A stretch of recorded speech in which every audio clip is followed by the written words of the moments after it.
Que maravilha, Scarlett. E falando da sua última obra, Ambivalências de Nietzsche, o que ele pensou e escreveu sobre as mulheres?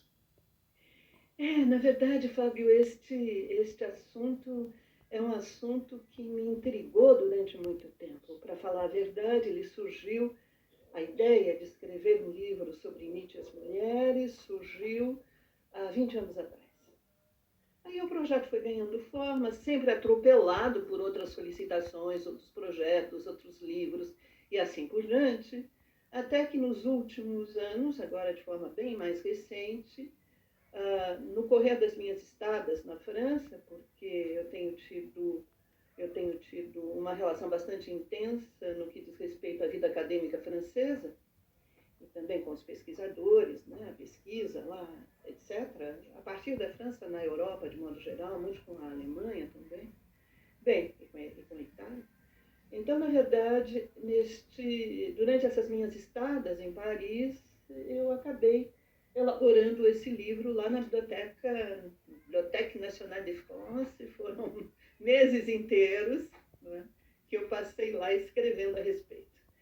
E, na verdade, é um assunto bastante espinhoso, porque nós corremos dois riscos. Ou um risco de nos colocarmos na linha dos estudos feministas e de tomarmos Nietzsche como um interlocutor favorável, justamente, às teses feministas. Isso é bastante difundido, muito mais do que se possa supor, na verdade, em particular nos Estados Unidos e na Inglaterra, no mundo anglo-saxão, onde se tenta tomar Nietzsche, fazer de Nietzsche um interlocutor que pode contribuir para a causa feminista. Esse é um dos riscos, a meu ver. E o outro risco é taxar Nietzsche de misógino imediatamente. E eu queria fazer um trabalho que escapasse desses dois riscos. E a via que eu encontrei, na verdade, é uma metodologia que eu sempre uso e nós do GEM também sempre aplicamos. A via que eu encontrei foi entrar em contato diretamente com os textos de Nietzsche. Diretamente. Fazer uma leitura muito minuciosa das passagens em que ele trata das mulheres. E isso me levou a percorrer praticamente toda a obra, porque, com exceção dos seus primeiros escritos, a partir de 1878, com Humano Demasiado Humano, Nietzsche trata das mulheres. E eu comecei a encontrar certas ambivalências em relação às mulheres. Portanto, quero já deixar claro que não são as mulheres com quem Nietzsche conviveu que me interessaram. Não foi isso.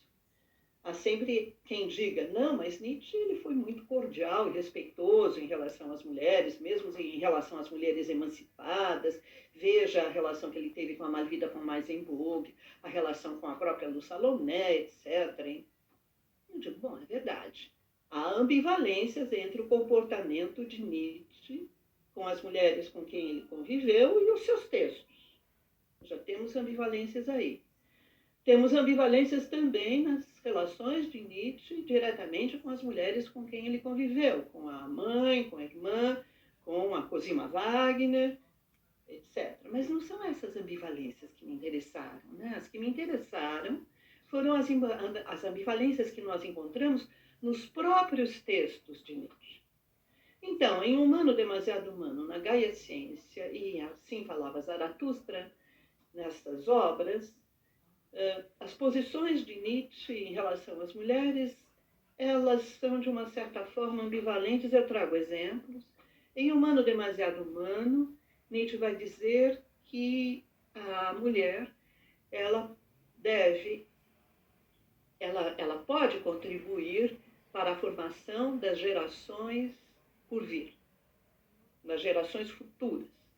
Mas, por outro lado, as mulheres elas constituem um obstáculo no desenvolvimento intelectual dos homens. Temos aí uma ambivalência. Na Gaia Ciência, por Nietzsche vai tecer uma série de críticas às mulheres, dizendo, por exemplo, que a imagem que o homem tem da mulher é uma imagem que lhe vem da mãe, e assim como as mulheres têm sempre um comportamento maternal em relação aos homens, são elas as responsáveis por todas as atitudes e comportamentos masculinos.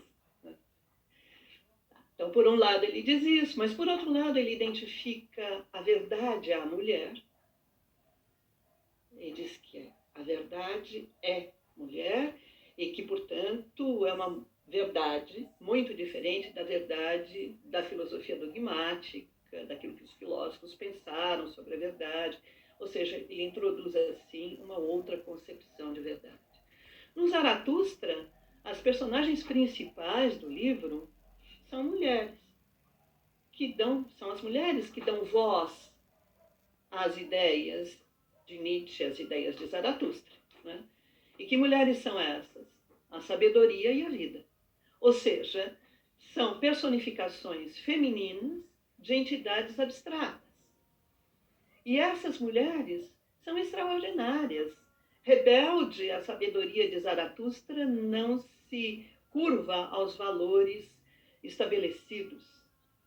A vida, por sua vez, é feiticeira, enlaçadora, etc. Mas as mulheres humanas, demasiado humanas, essas devem acompanhar os seus maridos e cuidar dos filhos. Nada mais. Portanto, uma ambivalência fortíssima. E isto vai progredindo da ambivalência à exclusão. Porque quando se trata agora de mulheres emancipadas, aquelas que lutam pela sua emancipação, é importante lembrar aqui, entre parênteses, que no século XIX o movimento feminista já existia e com força. Nós temos as chamadas sufragetes, etc. E nós temos, inclusive, pensadores homens como Stuart Mill, não é? Que advogou em favor da causa feminista, tanto que ele se casou com uma feminista, a Harriet Taylor, e escreveu com ela textos nessa direção. Bem, Nietzsche vai se pôr completamente contra essa corrente e vai fazer uma crítica muito, muito dura às mulheres que querem se emancipar. Uma crítica realmente violenta ao movimento de emancipação feminina. Bem, temos aí já todo um caleidoscópio, não é verdade? Nós temos aí toda uma série de posições de Nietzsche que vem à luz a partir do exame dos seus textos no que diz respeito às mulheres. E só mais uma palavra ainda, eu diria que as mulheres que mais intrigam Nietzsche são aquelas que escrevem livros. São as que escrevem livros sobre política e filosofia. Porque estas são áreas anteriormente reservadas apenas aos homens. Então, são mulheres que ousam vir a público e se exprimir em público sobre os mais variados temas, inclusive aqueles outrora reservados apenas aos homens.